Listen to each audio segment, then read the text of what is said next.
আসসালামু আলাইকুম ওয়া রাহমাতুল্লাহি ওয়া বারাকাতুহু। আজকে যে বিষয় নিয়ে আলোচনা করব সেটি হচ্ছে মির্জা গোলাম আহমদ কাদিয়ানীর বিষয়। তাদের মতবিরোধ কি, তারা কেন বিতর্কিত? কাদিয়ানী ধর্মমতের প্রতিষ্ঠাতা মির্জা গোলাম আহমদ কাদিয়ানীর লেখা বই পুস্তকে ইসলামের অকাট্য আকিদা, বিশ্বাস বিরোধী এমন সব মতাদর্শ বিদ্যমান আছে যা মেনে নিলে ঈমান থাকবেই না। যেমন নিজেকে খোদা বা খোদার পুত্র হওয়ার দাবি করা, নাউজুবিল্লাহি মিন যালিক, নবী হওয়ার দাবি করা, ওহী প্রাপ্তির দাবি করা, খুতমে নবুয়ত অস্বীকার করা, নবী রাসূলদের ব্যাপারে বিভিন্ন ধরনের অশালীন বক্তব্য, তার অনুসারী ছাড়া সকল মুসলমানকে কাফের ঘোষণা ইত্যাদি। এখন আমরা জানব মুসলমানদের বিশ্বাস কি আর কাদিয়ানীদের বিশ্বাস কি। এখন আমরা প্রথমত জানি মুসলমানদের কি বিশ্বাস। সর্বকালের সকল মুসলমানের বিশ্বাস হলো শেষ জামানায় দাজ্জালের আবির্ভাব হবে, যার এক চোখ কানা হবে এবং ইহুদি বংশের হবে। ইহুদি তার অনুসারী হবে।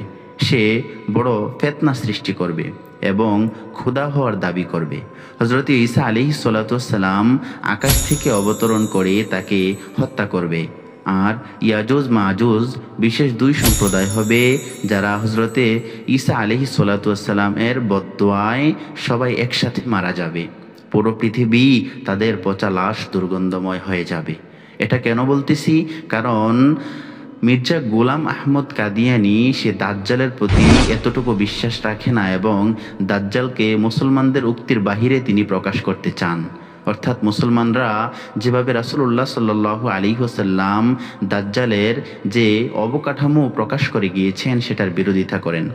আর মির্জা গোলাম আহমদ কাদিয়ানীর মতাদর্শ এবং তার সাথে আমাদের মতপার্থক্য কি?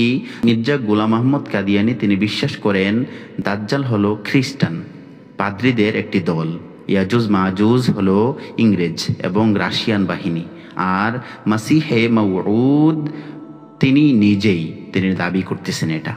এখন আমরা তার বিপক্ষে দলিল দিতে যে রাসূলুল্লাহ সাল্লাল্লাহু আলাইহি ওয়াসাল্লাম বিভিন্ন রকম হাদিসের ভিতরে দাজ্জালের যে সূরত বর্ণনা করেছেন তিনি তা বিশ্বাস করেন না।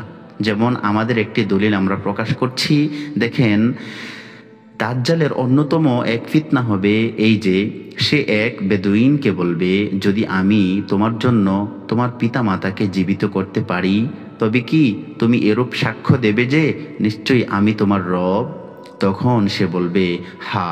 তখন তার জন্য দাজ্জালের নির্দেশে দুটি শয়তান তার পিতা ও মাতার আকৃতি ধারণ করবেন। তারা বলবে, হে বৎস, তার অনুগত্য করো, নিশ্চয়ই সে তোমার রব।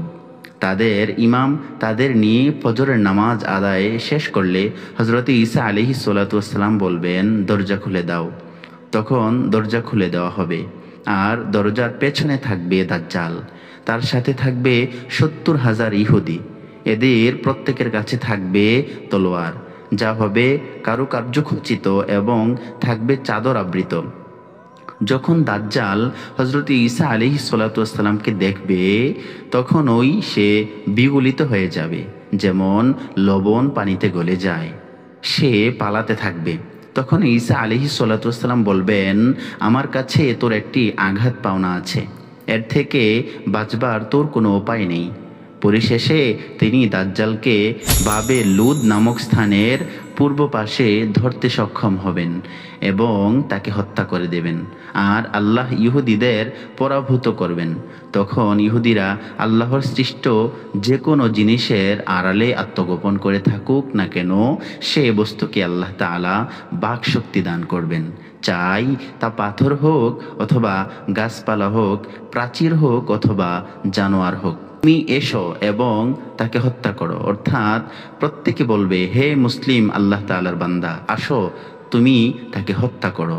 অর্থাৎ যে লুকিয়ে থাকবে তাকে দেখিয়ে দিবে, ধরিয়ে দিবে, তবে একটি গাছ ছাড়া, যার নাম কারকাদাহ।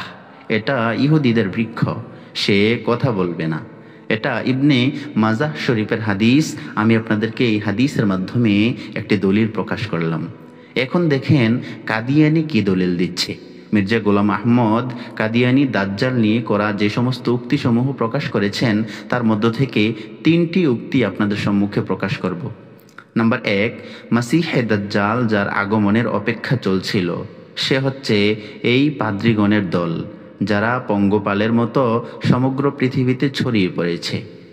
ইজালাতুল আওহামে এটা বর্ণিত আছে। নাম্বার 2, বর্তমান যুগের আলেমরাই হচ্ছে দাজ্জাল, এটা ফাতহুল ইসলামের ভিতরে আছে। নাম্বার 3, ইয়াজুজ মাজুজ হচ্ছে রাশিয়া এবং ব্রিটেনের খ্রিস্টানগণ। হামামাতুল বুশরা টিকার ভিতরে এই দলিলটি আছে।